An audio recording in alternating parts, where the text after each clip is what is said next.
Pastor Tibuloy, dati oposisyon na lumalaban po dito sa KOJC.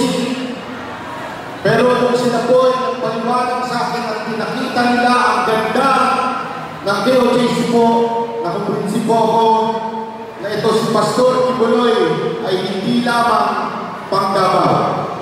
Dapat po talagang siyang maging senador dahil sa sobrang ganda ng ginawa niya sa kanyang community. Kaya po nandito, maraming sa atin nag-iisip na bakit si Pastor Tibuloy? Ano ba ang nagawa niya?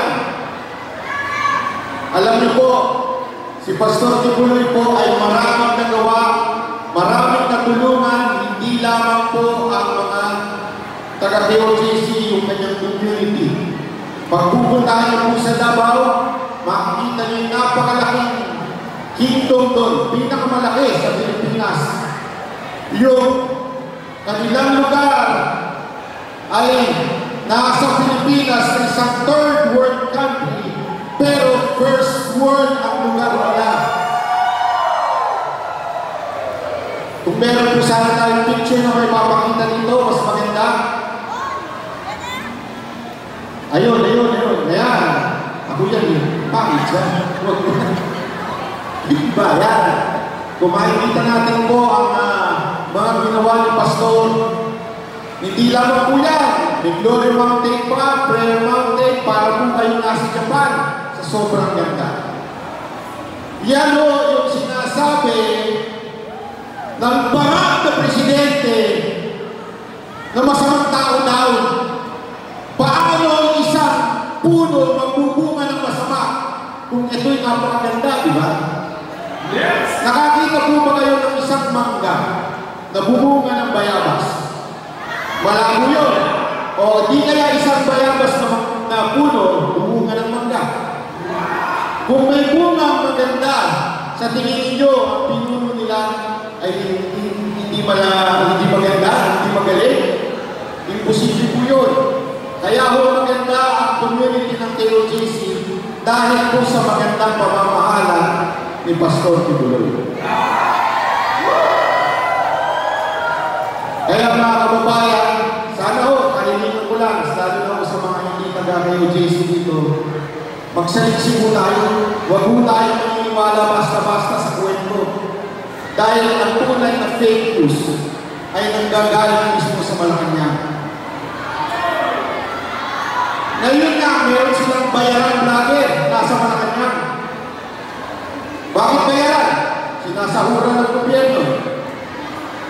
At sinasabi, yung panahon daw ni Paulo Duterte magulo. Yung panahon daw ngayon ay maayos na. Naniniwala kayo? Naniniwala kayo na maganda ng peace and safety ng ating bayan ngayon?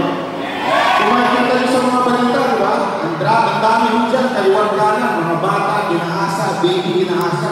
Bakit? Dahil libre na ang droga ngayon. As in, madali na makabili ng droga ngayon.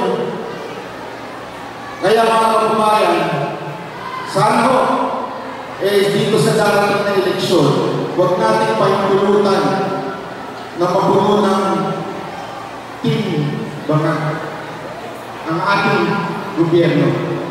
Sabi nila, iba, PPP, mga inutusang bumili ng suka. Mas okay na yun, kaysa naman inutusang ng rugby. Na bumili ng rugby, di ba? Kaya mas okay na po yung inutusang bumili ng suka. Bago po magtapos, gusto ko lang po i-acknowledge dalawa kong magiging na partners natin dito. Walang iba ko, siyempre, ang ating kaibigan si Congressman Greco Belica. Yan po ang nagpatanggal ng pork barrel na ngayon ay binalik. Yan po si Congressman Belica. At siyempre, ang matitas ito, hanggang dito sa mga partner na ito, si Congressman Ardema, yung kanyang asawa. Magandang araw. Di ba, pinipilip tayo dito, di ba? Sila lang yung pumalag, Romualdez, sa mga batang aso ni Romualdez. Kaya, saludo ko ma'am sa inyo, sir. Duterte yun, wala. Duterte yun, BG, party list, at Siyempre, ma'am. ABB. Ayan po, ma'am. Hello po. So, ayun lamang po. Maraming salamat. Ako po si Manong Bay. Mabuhay po tayo lahat. God bless you, everyone. Lagi at tayo dalawang bagay. Dalawang letra. PP. Hindi po basta siya na PP. Puso. Diyan tayo mananalo. Puso. Ipangano talaga natin sa ating mga kapitbahay, kaibigan. Puso. Ibigay natin, ipakilala natin ng PDP. Pangalawa, panalangin. Okay? So let's always pray for our country. Maraming salamat po. Si Pastor Apollo C. Kibuloy, pinuno ng Fast